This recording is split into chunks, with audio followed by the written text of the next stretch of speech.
Good morning, good morning. This short video will be Taglish, English and Tagalog. So guys, they're all lined up now. It's about 10 more, almost 10 o'clock in the morning.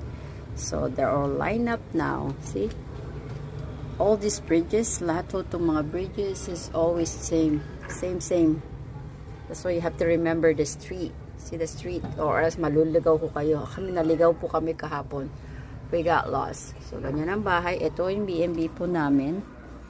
So, itong tignan ho ninyo yung mga kanyang old fashioned, mga antique pa yung mga display niya. Ayan. Tatlo po kami ka dito. So, yung bed niya, yung couch niya is parang bed.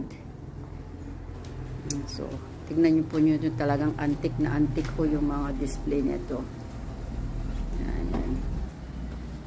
And we're gonna get out after this.